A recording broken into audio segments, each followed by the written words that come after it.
Hello students, कैसे हैं आप सब।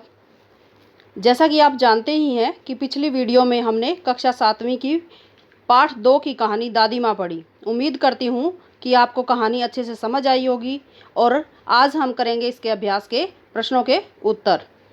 इनके साथ साथ हम कुछ परीक्षा उपयोगी अन्य प्रश्न भी करेंगे जो आपकी आने वाली परीक्षा में काम आने वाले हैं। तो इसका पहला प्रश्न है, लेखक को अपनी दादी की याद के साथ साथ बचपन की और कौन कौन सी बातें याद आ जाती हैं। जब उनकी भी दादी की मृत्यु का पत्र उनको लिए आया था तो उन्हें कौन कौन सी बातें याद आ गई थी पिछली। उत्तर है, जब लेखक को मालूम हुआ कि दादी माँ की मृत्यु हो गई है तो उनके सामने दादी माँ की सभी यादें सजीव हो उठी, यानी कि सारी यादें आ गई।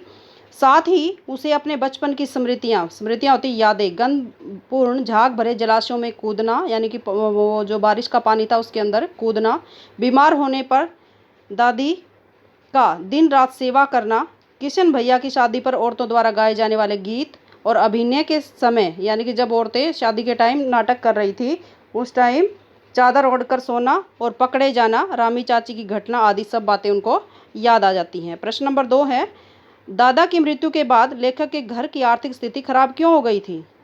दादा की मृत्यु के पश्चात लेखक के घर की स्थिति खराब इसलिए हो गई क्योंकि पिताजी व भैया ने धन का सही उपयोग नहीं किया था, यानी कि पैसा बर्बाद किया था उन्होंने। गलत मित्रों की संगति में सारा धन नष्ट कर डाला। इसके अलावा पिताजी ने दादा के श्राद्ध में दादी माँ के मना करने पर भी अपार संपत्ति उधार लेकर खर्च कर दी थी, व्यय कर दी थी। व्यय करना यानी कि खर्च करना, कि उनका अपना पैसा तो खर्च किया, इसके अलावा उधार लेकर भी उन्होंने पैसा खर्च किया, इसलिए आर्थिक स्थिति खराब हो गई थी। प्रश्न नंबर 3 है, दादी माँ के स्वभाव का कौन सा पक्ष आपको सबसे अच्छा लगा और क्यों। उत्तर है, दादी माँ का सेवा, संरक्षण, परोपकारी व सरल स्वभाव आदि का पक्ष हमें सबसे अच्छा लगा, क्योंकि इन्हीं के कारण ही वे दूसरों के मन जीतने में सदा सफल रही। इसके बाद आपके कुछ अन्य प्रश्न आते हैं। तो पहला प्रश्न है, दादी की याद आते ही लेखक के सामने क्या तस्वीर बन जाती थी। उत्तर है, दादी की याद आते ही शरद ऋतु, शरद यानी कि सर्दी की ऋतु की शीत किरणों की भांति आंखों को सुख प्रदान करने वाली साफ और शीतल एक धुंधली सी तस्वीर बन जाती जो अपनत्व की मूर्ति मालूम होती थी।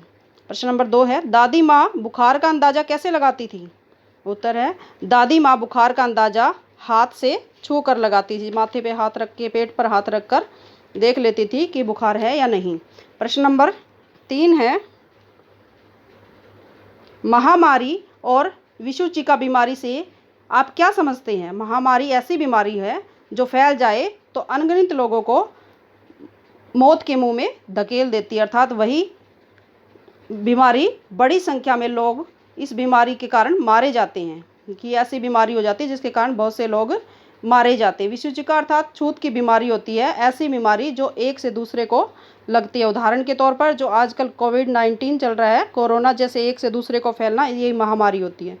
प्रश्न नंबर 4 है, दादी ने धनों से रुपयों की मांग सूद समेत क्यों की। सूद होता है ब्याज, ब्याज समेत क्यों की। धनों ने दादी माँ से ऋण लिया था, यानी कि पैसे उधार लिए थे।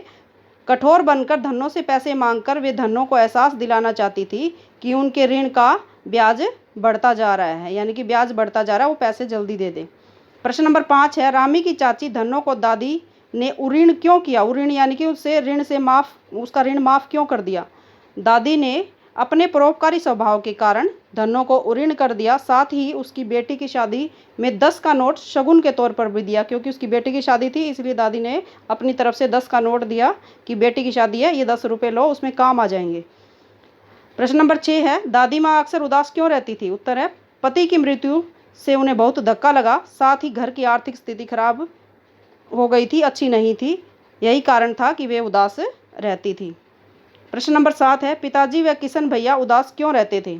पिताजी व किशन भैया उदास बैठे थे क्योंकि उधार का पैसा दिन प्रतिदिन ब्याज लगकर बढ़ता जा रहा था। अब उन्हें कोई उधार भी नहीं देता था और बहुत से लोगों का उधार पहले ही चुकता करना था, यानी कि पहले बहुत से लोगों का पैसा देना था और ऊपर से मांगने वाले आ रहे थे, उनके खुद के पास पैसा नहीं था, तो इसलिए वो दोनों उदास बैठे थे। प्रश्न नंबर 8 है, दादी माँ ने अपने वंश की अंतिम निशानी सोने का कंगन अपने पुत्र को क्यों दे दिया? उत्तर है, उनका पुत्र व पोता दोनों ही आर्थिक परेशानियों से जूझ रहे थे, यानी कि पैसे नहीं थे इसलिए परेशान थे। उनकी परेशानी दादी माँ से देखी नहीं जा रही थी, तो उन्होंने सोचा कि यह कंगन ही इस समय इन्हें दुखों से छुटकारा दिला सकता है, अर्थात इस कंगन को बेचकर ही पैसे प्राप्त हो सकते हैं, इसलिए दादी माँ ने कंगन अपने पुत्र को दे दिया। तो ये थे आपके प्रश्न। उम्मीद करती हूँ कि आपको अच्छे से समझ आए होंगे और आपने इनको नोट कर लिया होगा। धन्यवाद।